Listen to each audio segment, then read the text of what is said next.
Assalamualaikum warahmatullahi wabarakatuh. Perkenalkan, nama saya Auranisi Givari Heriansyah dari kelas 11 Farmasi Industri. Di video kali ini, saya akan membacakan sebuah cerpen yang berjudul Kasih Sayang dan Perhatian, karya saya sendiri. Bagaimana rasanya menjadi seorang anak yang tumbuh di sebuah keluarga yang tidak mengharapkan kehadirannya di sana? Kedua orang tuamu bahkan tidak pernah sekalipun memberimu kasih sayang serta perhatian kepadamu. Bagaimana rasanya menjadi seorang anak yang selalu dibandingkan dengan saudaramu sendiri, bahkan tak jarang dianggap bodoh dan tak berguna. Bagaimana rasanya menjadi seseorang yang selalu mendapatkan takdir yang menyedihkan dari semesta. Dia Narendra, atau biasa dikenal dengan Naren. Dia seorang anak laki-laki berusia 17 tahun yang masih bersekolah di kelas 2 SMA. Dia termasuk siswa terpintar di sekolahnya. Bahkan, dia sering mengikuti perlombaan olimpiade di sekolahnya. Dia selalu mendapatkan juara di setiap perlombaan. Bahkan, dia mendapatkan juara 1 di kelas. Namun, semua prestasinya tuh sia-sia karena Mama, Papa tidak memandang itu. Ya, karena dia seorang anak yang tidak diharapkan di keluarga itu. Mamanya pernah bilang, kalau sebenarnya mamanya hanya ingin mempunyai satu orang anak, yaitu abang dia. Dia terlahir hanya karena kesialan saja. Bahkan dulu, waktu mamanya hamil dia, mamanya sempat ingin menggugurkan kandungannya. Tapi untungnya, Papa Naren mencegah itu. Akhirnya Naren pun terlahir di dunia ini, namun mamahnya tidak pernah memberikan kasih sayang serta perhatian dari Naren lahir sampai dewasa. Dari kecil Naren selalu mendapatkan kasih sayang dan perhatian hanya dari Papa. Namun semuanya berubah. Sikap Papa berubah ketika terjadinya satu masalah yang menimpa abangnya. Di tempat kejadiannya, Naren ada di situ, dan kedua orang tuanya menuduh Naren kalau kejadian itu disebabkan karena Naren. Dan akhirnya Naren pun tumbuh dewasa tanpa kasih sayang dan perhatian dari orang tuanya. Sekarang waktu menunjukkan pukul 5 pagi, yang itu artinya Naren harus sholat subuh dan bersiap-siap untuk pergi ke sekolah. Sekolah Naren masuk pukul 7 pagi. Jarak dari rumah ke sekolah tidak begitu jauh. Naren biasa naik bis untuk berangkat ke sekolah. Untung saja orang tua Naren masih mau memberinya uang saku, walau kadang jumlahnya hanya cukup untuk pulang dan pergi. Sesampainya Naren di sekolah, ia bergegas menuju kelasnya untuk menaruh tas, lalu pergi ke lapangan untuk mengikuti upacara bendera. Selesai upacara, dia kembali ke kelasnya.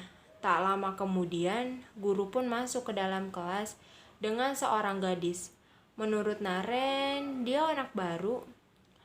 Dan benar saja dugaan Naren, murid itu ialah murid baru di kelasnya. Dan bu guru pun menyuruh murid baru itu untuk duduk di sebelah Naren, karena kebetulan bangku di sebelah Naren itu kosong. "Hai, kenalin, namaku Amora," ucap sang gadis. Aku pun langsung menengok ke arahnya. "Oh hai, aku Naren. Salam kenal Naren, semoga kita bisa berteman baik." Iya, dia gadis yang sangat cantik. Dia memiliki senyuman yang manis. Naren suka akan senyumannya itu. Bel pulang pun bunyi. Naren segera merapihkan buku-bukunya dan memasukkannya ke dalam tas. Dia harus segera pulang, jika tidak dia bisa kena marah oleh papanya. Naren pun menunggu bis di halte dekat sekolah. Duh, mana sih bisnya, lama banget datangnya.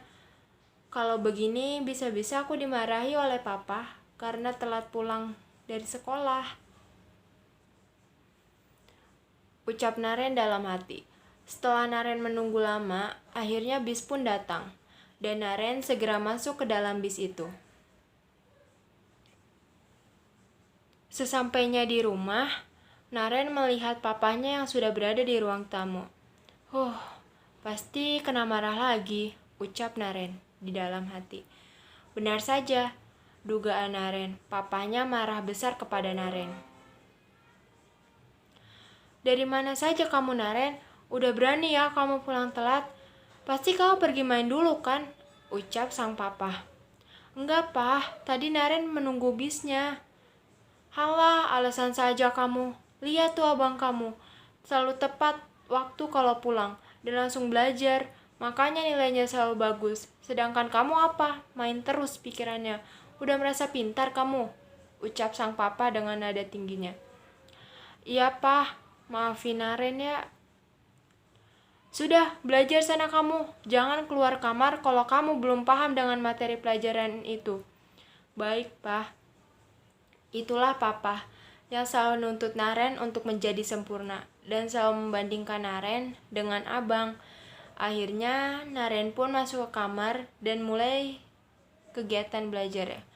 Kalau ditanya kenapa Naren tidak menolak suruhan papanya, lebih baik Naren menurut suruh apa kata papa daripada Naren mendapatkan pukulan dari papa, bukan? Di sela-sela kegiatan Naren belajar, dia merasakan ada darah yang mengalir dari hidungnya. Dan pas Naren lihat, ternyata Naren mengalami mimisan.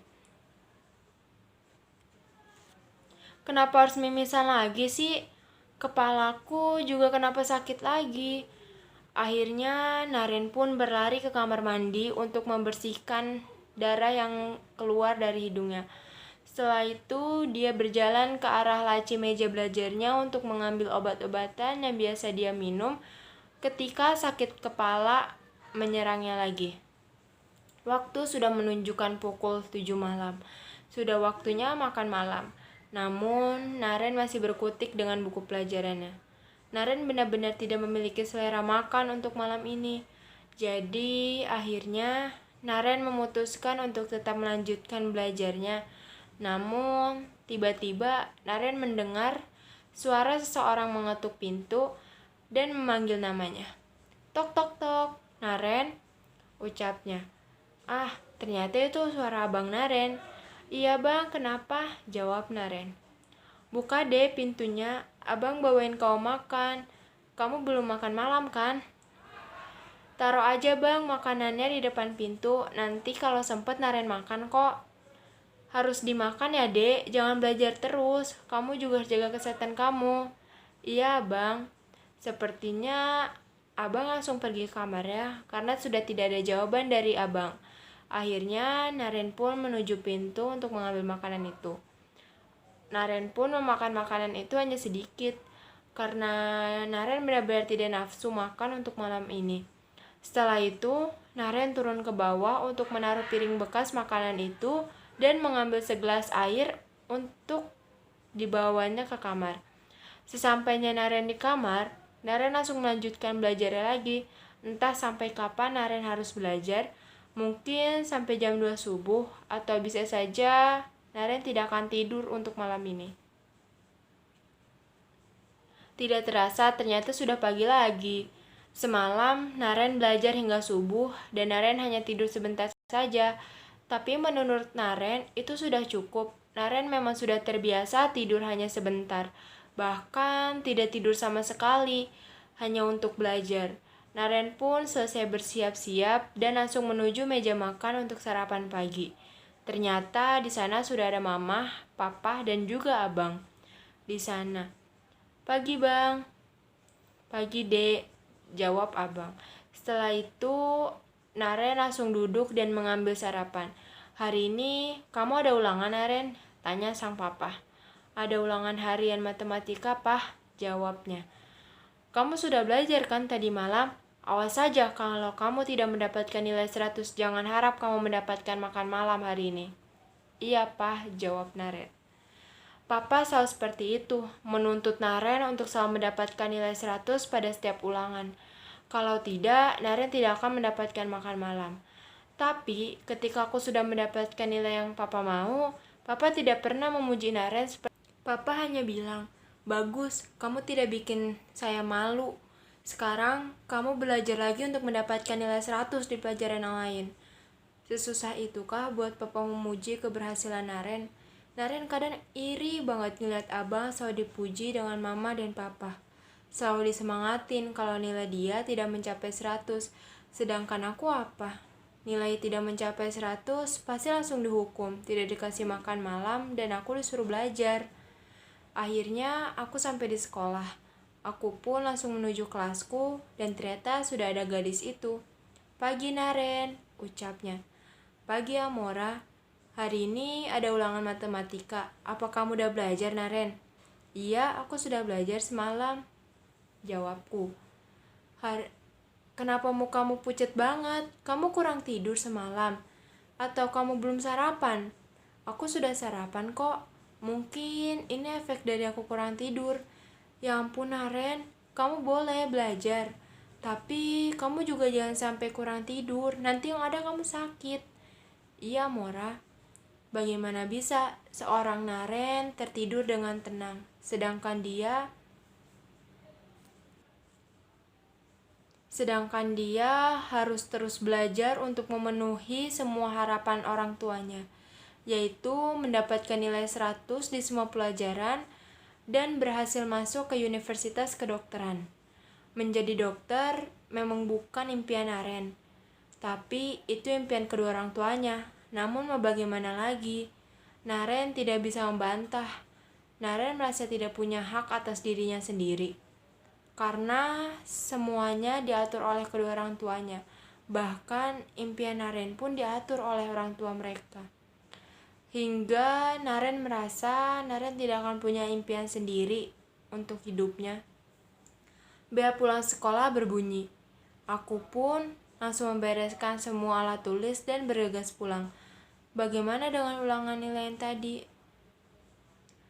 Hasilnya sudah dibagikan dan Naren mendapatkan hasil yang papanya mau, yaitu 100. Sesampainya di rumah, Naren langsung menuju ke ruangan tempat pekerjaan papanya.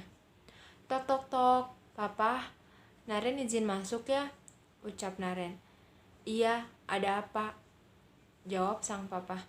"Oh, ini Pak, Naren mau ngasih tahu, nilai ulangan matematika Naren dapat 100. "Baguslah. Sekarang kau masuk kamar dan belajar. Jangan sampai ada nilai kamu yang tidak mencapai nilai 100. Ucap sang papa. "Pah, boleh gak kalau Naren istirahat dulu sebentar aja? Kepala Naren sakit sekali dari semalam. Naren pun sempat mimisan semalam." "Gak boleh. Paling itu cuma akal-akalan kamu aja kan supaya kamu bisa tidur. Intinya sekarang kau masuk kamar dan belajar." "Tapi Pak, gak ada tapi-tapi ya Naren. Sekarang kau masuk kamar dan belajar. Atau kau mau papa pukul?" "Iya Pak, Naren belajar. Tapi jangan pukul Naren ya Pak." Lagi dan lagi, Naren tidak mendapatkan waktu istirahat. Naren harus menatap buku-buku itu selama berjam-jam. Papahnya tidak akan memberinya waktu istirahat, walau Naren sudah mendapatkan nilai yang dia mau. Naren pun terus belajar sampai dia pun jenuh sendiri karena harus menatap buku pelajaran lagi. Namun di sela-sela belajarnya, kepala Naren begitu sangat terasa sakit. "Ah, kenapa kepala ini sangat sakit sekali? Aku jadi gak bisa konsentrasi buat belajar," ucap Naren. "Apa aku periksa saja ke dokter? Kalau begitu, besok sepulang sekolah, aku akan periksa ke dokter." Keesokan harinya, Naren sudah pulang sekolah. Sesuai apa yang dia bilang semalam kalau dia akan ke dokter sehabis pulang sekolah. Naren pun segera menuju rumah sakit untuk memeriksa kesehatannya. Tentu saja papanya tidak tahu kalau ia pergi ke rumah sakit. Sesampainya di rumah sakit, ia langsung diperiksa oleh dokternya. Dokternya ramah sekali kepada Naren. "Jadi, saya sebenarnya sakit apa, Dok? Kenapa akhir-akhir ini saya sering sekali sakit kepala, mimisan, serta badan saya sering capek?" tanyaku. Dokter itu menatapku sangat dalam, entah ada apa dengan diriku. "Dok, sebenarnya saya sakit apa? Kenapa dokter menatapku seperti itu? Dokter itu menjawab, kamu terkena kanker stadium 3, Naren. Aku sangat kaget ketika dokter memberitahu tentang sakitku. Kanker stadium 3, penyakit yang sangat parah, bukan? Dokter menyarankanku untuk segera memberitahu kedua orang tuaku, agar aku bisa mendapatkan perawatan yang terbaik. Apa iya, Mama dan Papa bakal percaya sama omonganku? Tanya Naren dalam hati. Naren pun bergegas untuk pulang ke rumah. Sesampainya di rumah, ternyata rumah kosong. Mungkin masih pada di luar, dan tak lama Abang Naren pun pulang ke rumah. Abang pun langsung menghampirinya di kamar. Dek, abang masuk ya. Naren pun terkaget ketika tahu abangnya mau masuk ke kamarnya. Naren pun langsung buru-buru menyimpan obat-obatannya di laci dan mempersilahkan abangnya untuk masuk. Iya bang, masuk aja, ucap Naren. Ade lagi ngapain? Tanya sang abang.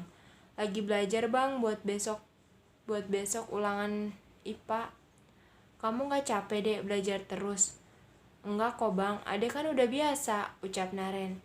Jangan terlalu dipaksain ya dek, kalau udah capek istirahat. Iya bang. Abang pun langsung pergi ke kamarnya. Andai saja abang, kalau sebenarnya Naren capek banget belajar terus.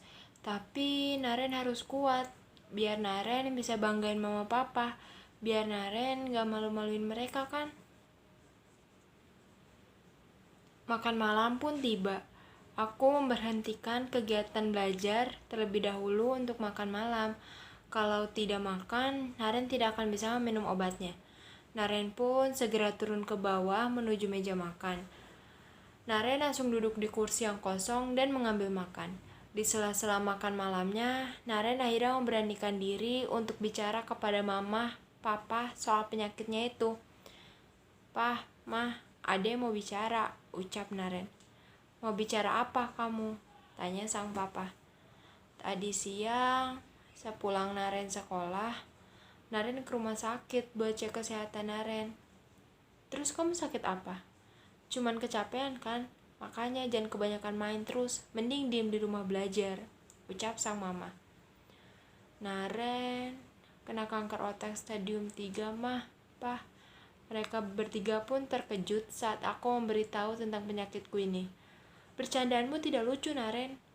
Naren gak bercanda, Pah. Mah, Naren serius. Dek, jangan bercanda, Dek. Naren benar-benar gak bercanda, Bang. Buat apa juga Naren bercanda sampai-sampai bawa penyakit yang serius? Alah, paling cuma mau cari perhatian doang kan. Naren emang butuh perhatian dari kalian, mah, Pah. Tapi kalau soal penyakit, Naren gak bohong. Naren benar-benar kena kanker. Dokter bilang Naren harus kemo supaya memperlambat penyebaran kanker ini, mah, Pah, ucap Naren. Sudah, yuk omong kosong Naren. Sekarang kau masuk kamar dan belajar. Kalian kenapa gak ada yang percaya sama Naren? Harus nunggu Naren sekarat dulu baru kalian percaya. Iya, udahlah, Naren capek. Percuma juga ngomong kalau gak ada yang percaya. Naren pun beranjak dari meja makan dan langsung pergi ke kamarnya. Naren menutup pintu dan menguncinya agar tidak ada yang bisa masuk ke kamarnya. Naren pun menangis di dalam kamar. Tuhan, Naren capek, Naren gak kuat. Kenapa kebahagiaan gak pernah berpihak sama Naren? Apa karena Naren anak yang tidak diinginkan? Naren mau hidup. Naren bahagia seperti abang. Selalu dapat kasih sayang dan perhatian. Naren hanya ingin itu di sisa hidup Naren. Naren pengen banget ngerasain pelukan seorang mama. Kata orang, pelukan mama adalah pelukan terhangat yang bisa nenangin kita di saat kita lagi terpuruk. Tapi untuk Naren mendapatkan pelukan dari seorang mama itu sangat susah. Kepala Naren terasa sangat sakit sekali. Darah pun terus mengalir dari hidung Naren. Cukup Tuhan, Naren nyerah. Naren udah gak kuat nahan semua sakit ini. Naren pun beranjak dari kasur dan belajar dan berjalan menuju laci, tempat Naren menyimpan obat-obatan itu. Namun nihil, Naren gak kuat untuk berjalan dan berakhir Naren jatuh dan terkulai lemas di lantai. Keesokan paginya, "Dek, bangun. Udah pagi, ayo sarapan," panggil sang abang. "Naren, ayo turun, mama papa udah nunggu di bawah."